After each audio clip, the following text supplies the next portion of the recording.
नमस्कार दोस्तों, स्वागत है आप सभी का मेरे YouTube चैनल पर। तो फ्रेंड्स, इस वीडियो में हम डिस्कस करेंगे 29 मार्च 2019 के इंपॉर्टेंट करंट अफेयर्स। स्टार्ट करेंगे फर्स्ट क्वेश्चन से। आपको पता है, साथ में इंपॉर्टेंट फैक्ट मैं आपको बताती हूँ जो कि आपके लिए एग्जाम पर्पस के लिए बहुत ही ज़्यादा ज़रूरी होती है। स्टार्ट करेंगे फर्स्ट क्वेश्चन से। उससे पहले अगर आप चैनल पर पहली बार विजिट कर रहे हैं, सब्सक्राइब जरूर कर लीजिएगा चैनल को, साथ में बेल बटन ज़रूर प्रेस कर लीजिए। इसी से आपको फ्री में नोटिफिकेशन आएंगे जब भी मैं कोई नई जानकारी डालूंगी, चाहे वो गवर्नमेंट एग्जाम को लेकर हो, चाहे डेली करंट अफेयर्स को लेकर हो, चाहे वीकली करंट अफेयर्स को लेकर हो। ठीक है, तो चैनल को ज़रूर सब्सक्राइब कर लीजिएगा। इंस्टाग्राम पे फॉलो करना बिल्कुल भी मत भूलिएगा, वहाँ पे आप इंडिविजुअली मैसेज भी कर सकते हैं अगर आपको कुछ भी हेल्प चाहिए होती है। और टेलीग्राम ग्रुप का लिंक आपको इसी वीडियो के डिस्क्रिप्शन में मिल जाएगा। स्टार्ट करेंगे फर्स्ट क्वेश्चन से। Which boy got a job worth ₹1.2 crore from the online programming challenge? किस लड़के को ऑनलाइन प्रोग्रामिंग चुनौती से 1.2 करोड़ रुपए की नौकरी मिली है? तो किसको मिली है? अब्दुल्ला खान को। यानी इसका ऑप्शन ए बिल्कुल सही आंसर है। और ये सिर्फ 21 ईयर्स का है। आपको याद रखना है, अब्दुल्ला खान की एज है अभी 21 ईयर्स। ठीक है, और गूगल के लंदन में जो ऑफिस है, यानी कि लंदन में जो इनका ऑफिस है गूगल का, वहाँ पे इनकी पोस्टिंग रहेगी। और 1.2 करोड़ रुपए का पैकेज इनको दिया गया है, ऑफर किया गया है और इन्होंने एक्सेप्ट कर लिया है। और गूगल से इनको सडनली ही कॉल आई थी। आप सबको पता ही होगा, आईटी में एडमिशन तक लेने की बार मुश्किल हो जाती है और काफ़ी स्टूडेंट्स मेहनत करते हैं, लेकिन गूगल फेसबुक में उनकी हायरिंग होगी नहीं होगी, अप्लाई कर पाएंगे नहीं कर पाएंगे, कुछ भी नहीं पता होता उनको। इवन होप तक वो छोड़ देते हैं। अब्दुल्ला खान देखिए आईटी का स्टूडेंट भी नहीं है, लेकिन गूगल ने इनको हायर कर लिया है। ऑनलाइन प्रोग्रामिंग चैलेंज को होस्ट करने वाली वेबसाइट पर उन्होंने इनकी प्रोफाइल देखी थी, उसके बाद इनको गूगल से अचानक कॉल आई थी। ना ही इन्होंने गूगल में अप्लाई किया था और ना ही कोई जॉब प्लेसमेंट राउंड इनका हुआ था इस जॉब के लिए। ठीक है, याद रखिएगा, इनका नाम बहुत ज़्यादा इंपॉर्टेंट बन चुका है। नेक्स्ट देखिए, which country has India been in agreement to increase cooperation in tourism sector? पर्यटन क्षेत्र में यानी टूरिज्म सेक्टर में सहयोग बढ़ाने के लिए, कोऑपरेशन के लिए, यानी इंडिया ने किस देश के साथ समझौता किया है? तो इंडिया ने किस देश के साथ समझौता किया? क्रोएशिया। यानी ऑप्शन सेकंड इसका सही आंसर है। आपको पता है, प्रेसिडेंट हमारे रामनाथ कोविंद जी क्रोएशिया गए थे। क्रोएशिया की बात कर रहे हैं। अब हम बात करें क्रोएशिया की। इसकी कैपिटल क्या है? जाग्रेब। करेंसी क्या है? क्रोएशियन कूना। इंपॉर्टेंट है ये सारे नाम, ठीक है, नोट कर लेना। साथ में प्रेसिडेंट इनकी है केजी किटारोविक, यानी कि कोलिंदा ग्राबर किटारोविक। फिर से रिपीट करूंगी, इनके प्रेसिडेंट का नाम केजी किटारोविक इनका शॉर्ट नेम है और फुल नेम है कोलिंदा ग्राबर किटारोविक। नेक्स्ट देखिए, Kenichi Ayukawa has been appointed as the new MD and CEO of which company? यानी केनेची आयुकावा को किस कंपनी का नया एमडी और सीईओ नियुक्त किया गया है? मारुति सुजुकी का। यानी ऑप्शन 4 इसका सही आंसर है। और इनको 3 साल के लिए फिलहाल अपॉइंट किया गया है, याद रखिएगा, मारुति सुजुकी के एमडी एंड सीईओ के रूप में। ठीक है, नेक्स्ट देखिए, our foreign secretary Vijay Gokhale has gone on a 2-day visit to which country? यानी हमारे विदेश सचिव विजय गोखले किस देश की 2 दिवसीय यात्रा पर गए हैं? नेपाल की।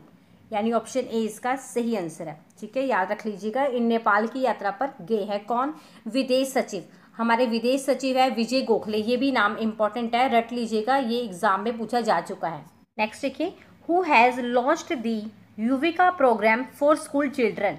स्कूल के बच्चों के लिए युविका कार्यक्रम लॉन्च किया गया है। वो किसने शुरू किया है, किसने लॉन्च किया है उसको? युवा। सबसे पहले ये इंपॉर्टेंट है, युविका की फुल फॉर्म, ठीक है, युवा विज्ञान कार्यक्रम, नोट कर लीजिएगा, युवा विज्ञान कार्यक्रम। ठीक है, ये किसने लॉन्च किया है? इसरो ने। यानी ऑप्शन 3 इसका सही आंसर है। इंडियन स्पेस रिसर्च ऑर्गेनाइजेशन ने युविका कार्यक्रम लॉन्च किया है स्कूल के स्टूडेंट्स के लिए। ठीक है, अब हम इसरो की बात कर रहे हैं। इसकी फुल फॉर्म आपको मैंने ऑलरेडी बता दी है, इंडियन स्पेस रिसर्च ऑर्गेनाइजेशन, जिसका हेडक्वार्टर है बेंगलोर में और इसकी स्थापना हुई थी 1969 में। और विक्रम अम्बलाल साराभाई जी ने इसकी स्थापना की थी। और याद रखिएगा, युविका कार्यक्रम यानी कि युवा विज्ञान कार्यक्रम, इस कार्यक्रम में अंतरिक्ष विज्ञान का जो बुनियादी ज्ञान होता है वो स्कूल के स्टूडेंट्स को इसमें दिया जाएगा। आपको रट लेना है कि ये कार्यक्रम है क्या। ठीक है, युवा कार्यक्रम है क्या। ऐसा नहीं है कि आपको सिर्फ यही लिखा हो सकता है क्वेश्चन में कि युविका कार्यक्रम क्या है, तो आपको लिखा हो सकता है युवा विज्ञान कार्यक्रम क्या है। तो आपको रट लेना है, इस कार्यक्रम में अंतरिक्ष विज्ञान का जो बुनियादी ज्ञान होता है स्कूल के स्टूडेंट्स को दिया जाएगा। नेक्स्ट देखिए, भारत ने किस देश के साथ एमएनसी द्वारा कर चोरी करने की जांच के लिए समझौता किया है? अभी एमएनसी यानी कि मल्टीनेशनल कंपनी के द्वारा कर चोरी की जांच के लिए इंडिया ने किसी कंट्री के साथ समझौता किया, किसके साथ किया, अमेरिका के साथ। इसका भी ऑप्शन थर्ड बिल्कुल सही आंसर है।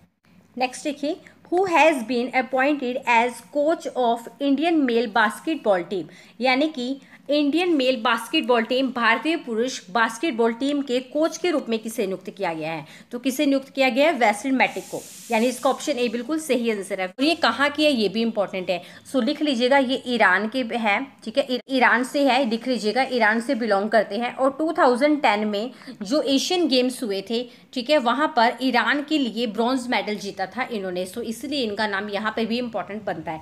नेक्स्ट देखिए, where will the Nepal investment summit be organised, यानी नेपाल निवेश शिखर सम्मेलन का आयोजन कहाँ किया जाएगा? नेपाल इन्वेस्टमेंट समिट का आयोजन कहाँ पे किया जाएगा? काठमांडू में।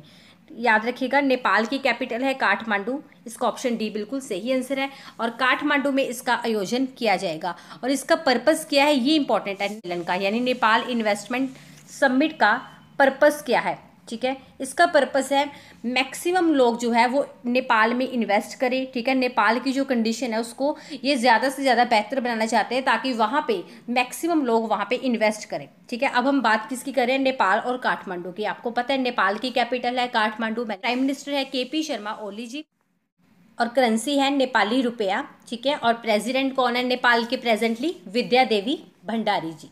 अब जिस तरह से मैं आपको करंट अफेयर्स बता रही हूँ, मैं आपको हमेशा कहती हूँ जब भी मैं आपको करंट अफेयर्स बता रही होती हूँ ना, आप वीडियो को पॉज किया कीजिए, बिकॉज कहीं ना कहीं से तो आपने न्यूज़ सुनी होती है, ठीक है। चाहे आपने करंट अफेयर्स किसी के सुने हो, चाहे आपने न्यूज़ देखी हो, इससे आप अपने आप को चेक कर पाएंगे। मेरा आंसर बोलने से पहले आपने अपना आंसर पहले टाइप करना है, चाहे आप लाइव चैट में कर सकते हो, आप इसको पॉज करके भी अपना आंसर पहले टाइप कर सकते हो।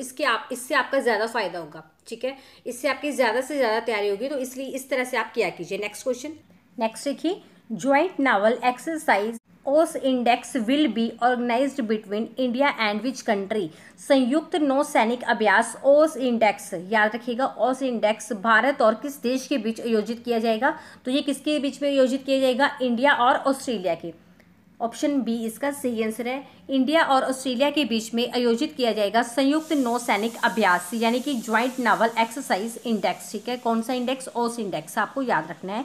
और ये विशाखापट्टनम तट पे आयोजित किया जाएगा, ठीक है। ऑस्ट्रेलिया की करेंसी इंपॉर्टेंट है, तो ऑस्ट्रेलियन डॉलर इसकी करेंसी है।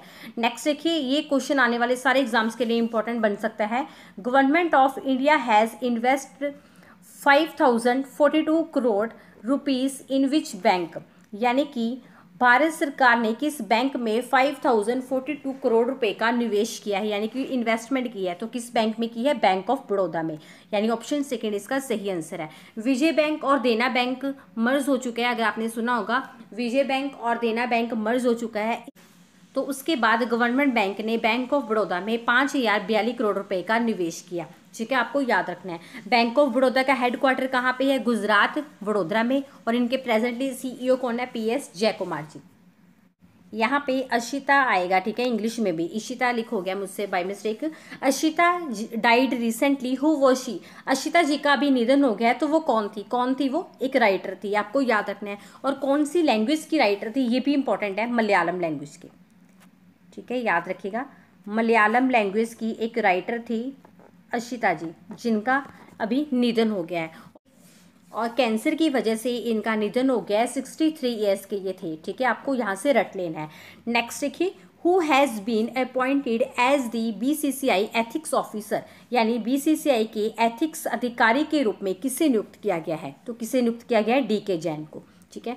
DK जैन जी है जिन्हें BCCI यानी कि board of control for cricket in India, यानी कि board of control for cricket in India के एथिक्स अधिकारी के रूप में नियुक्त किया गया है। फुल फॉर्म इंपॉर्टेंट है, सो आप साथ में नोट कर लीजिएगा, board of control for cricket in India, ठीक है। BCCI की स्थापना मैंने आपको बताया था साइमन कमीशन से, आपको रिलेट करके मैंने काफ़ी बार बताया कि 1928 में इसकी स्थापना हुई थी। साइमन कमीशन भी 1928 में आया था, तो आपको यहाँ से रट लेना है इसको, ठीक है। जब भी आप किसी चीज़ को रिलेट करके या कंपैरिजन करके याद करोगे ना, ठीक है, पहले आपको कन्फ्यूजन होगी, लेकिन अगर आप उसको कंपैरिजन करके याद करोगे, रिलेट करके याद करोगे, आपको जल्दी याद हो जाती है, ठीक है। इसके अलावा Haryana GK, Punjab GK, India GK, computer GK, agriculture, कोई भी आप बेस्ट बुक्स ढूंढ रहे हैं, आपको PDF के तौर पर इस वीडियो के डिस्क्रिप्शन में मिल जाएंगी, आप उसको डाउनलोड कर सकते हैं। अभी आज हमने 29 मार्च 2019 के इंपॉर्टेंट करंट अफेयर्स डिस्कस किए हैं। नेक्स्ट वीडियो में मिलेंगे जल्दी से जल्दी। Thanks for watching.